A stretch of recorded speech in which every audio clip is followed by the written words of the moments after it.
Selamat pagi, siang, sore, dan malam, Bu Fili dan teman-teman. Perkenalkan, saya Aditya, NIM 2017-0451-0075, student ID 12017001847. Pada kesempatan kali ini, saya akan menjelaskan hasil pengerjaan kuis saya. Diketahui, 1 kg air berfasa saturated liquid dipanaskan sampai mendidih di temperatur 100 derajat. Lalu, apakah akan sama dengan 1 kg air yang fasanya saturated vapor yang sudah mengembun pada temperatur 100 derajat? Diasumsikan, mari dibuktikan dengan membuat massa bersamaan mass balance dan energy balance-nya. Diasumsikan, yang pertama air dipanaskan, jadi tidak ada kerja. Airnya dipanaskan, lalu steady state, tidak ada perubahan terhadap waktu karena di soal tidak diberikan ketahuan waktu berapa menit. Lalu EK dan EP-nya di bawah entalpi, jadi dianggap sangat kecil di bawah entalpi. Jawab untuk persamaan mass balance-nya yaitu sigma m dot in dikurangin sigma m dot out sama dengan dm sistem per dt. Karena dengan asumsi steady state maka dicoret, maka jadi 0, maka sigma m dot in sama dengan sigma m dot out. Lalu untuk penurunan persamaan energy balance-nya yaitu sigma e dot in sama dengan sigma e dot out sama dengan dE sistem per dt sama dengan 0. Kenapa sama dengan 0? dE sistemnya per dt-nya sama dengan 0 karena steady state lagi asumsi tadi. Lalu sigma e dot in sama dengan sigma e dot out.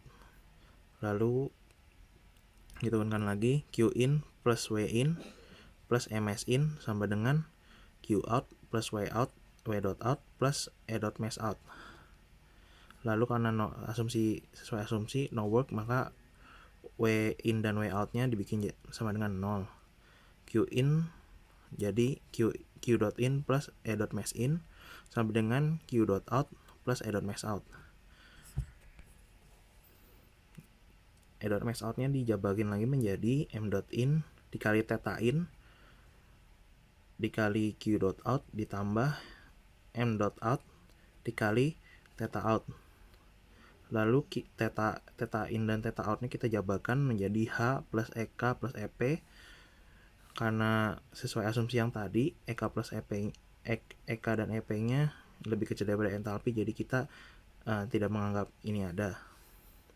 Lalu menjadi turunannya Q dot in dan M dot ditambah M dot in dikali H in sama dengan Q dot out ditambah M dot dikali H out. Maka jumlah kalor yang masuk sama dengan kalor yang keluar. Maka ya jumlah kalor yang diserap oleh 1 kg air berfasa saturated liquid sama dengan jumlah kalor yang dilepas oleh 1 kg uap air berfasa saturated vapor pada suhu 100 derajat. Seperti persamaan di atas. Berikutnya kita lanjut ke nomor 4, di mana diketahui ada sebuah soal fluidanya yaitu refrigeran 134A dengan temperatur 40 derajat dan tekanan 1017,1 kilopascal. Lalu ditanya fasa, kualitas, dan entalpi. Lalu mahasiswa tersebut menjawabnya asumsi atau jawaban mahasiswa tersebut yaitu fasanya saturation liquid dan entalpinya sebesar 108,28 kJ per kilogram. Maka kita cari tahu kebenarannya atau salahnya. Kita lihat di tabel A11. Di tabel A11 kita dapat melihat bahwa pada tekanan pada suhu temperatur 40 derajat tekanannya itu betul 1017,1 kilopascal. Lalu jika kita melihat entalpi, dia mengatakan bahwa pada saturation liquid, yaitu berarti pada HF. Kita melihat HF-nya. HF-nya itu sebesar 108,28 dan itu benar. Seperti apa yang diasumsikan oleh mahasiswa tersebut. Jadi bisa simpulkan kalau jawaban mahasiswa tersebut benar. Pada temperatur 40 derajat Celcius, diketahui tekanannya sebesar 1017,1 kPa. Saya asumsi kalau fasenya saturated liquid dan mencari entalpi, maka yang dapat dilihat adalah HF-nya. Karena HF menyatakan entalpi pada saturation liquid. Sesuai dengan tabel A11, asumsi tersebut benar karena dari tabel A11, HF pada temperatur 40 derajat Celcius adalah 108,28 kJ per kilogram. Karena fasenya saturated liquid, maka kualitasnya atau X sama dengan 0. Jadi asumsi mahasiswa tersebut benar. Kenapa kita melihat dari tabel A11? Karena tabel A11 adalah saturasi untuk temperatur. Jadi kita lihat saja karena temperaturnya bulat 40, maka jika kita lebih gampang untuk melihat entalpinya. Lanjut ke nomor 5. Tetapi maaf sebelumnya, karena saya tidak sempat menyelesaikan nomor 5 ini, jadi hanya setengah jalan. Diketahui terdapat heat exchanger. Itu jika gambarnya seperti ini, terdapat saluran 1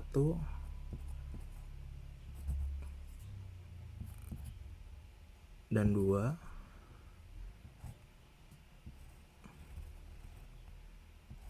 lalu saluran 3 dan 4, di mana pada fluida air memasuki saluran 1 pada temperatur 15 derajat Celcius dengan tekanan 300 kPa atau 0,3 megapascal. Lalu keluar dari heat exchanger pada tekanan yang sama pada temperatur 15 derajat Celcius. Lalu untuk yang saluran 3 dan 4 yaitu saluran untuk refrigeran, masuk pada temperatur 70 derajat Celcius pada tekanan 1 megapascal dan keluar pada saluran keempat pada temperatur dengan tekanan yang sama 1 megapascal, temperaturnya sudah menurun yaitu 35 derajat Celcius.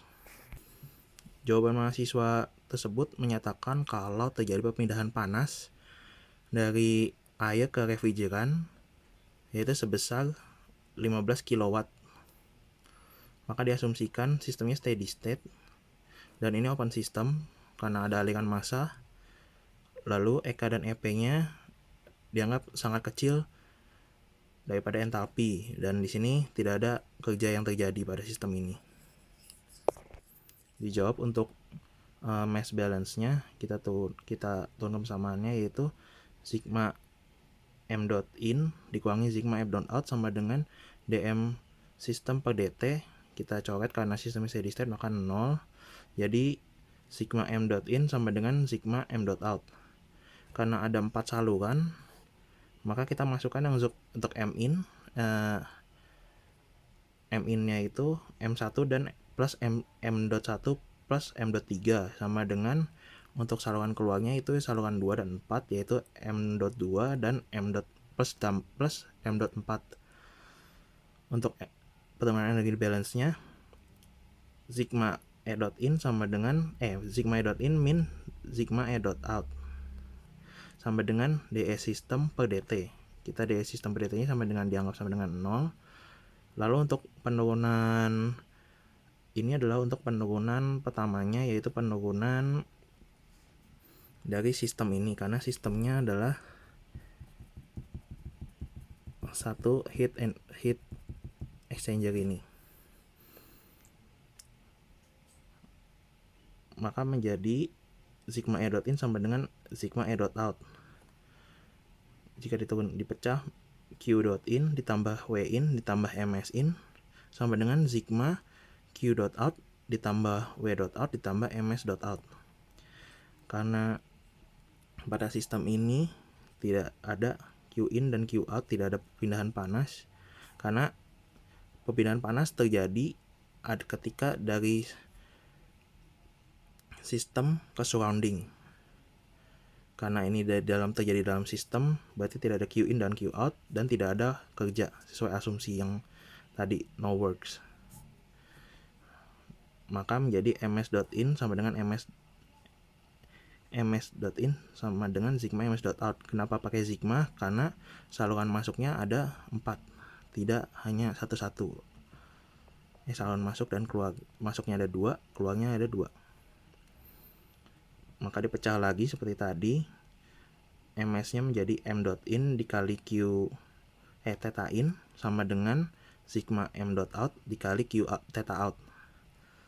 Sigma m.in dalam kurung h plus ek plus ep in sama dengan sigma m.out dikali ek ditambah ep ditambah entalpi ditambah ek ditambah ep out. Sesuai asumsi, maka ep dan ek-nya kita tidak anggap, maka menjadi sigma m.in dikali h in sama dengan sigma m.out dikali h out. m.1 dikali h1 ditambah m.3 dikali h3 sama dengan m.2 dikali h2 ditambah m.4 dikali h4. Ini adalah penjabaran karena dari sigma ini, karena saluran masuknya ada 2 dan saluran keluarnya ada 2, jadi ada M1 dan M3. Jika kita kumpulkan menjadi m.air, karena yang sama-sama saluran masuknya air, menjadi m.air H1 min H2 sama dengan m. refrigeran 134A H4 min H3. Sebenarnya harusnya ada untuk sampai bisa mendapatkan pembuktian kalau Q besar Q-nya 15 kW. Ada nanti kita mencari sampai m. Kita mencari m. refrigeran dulu, baru nanti m. air, dan sehingga nanti kita bisa tahu Q besar Q-nya. Demikian, terima kasih.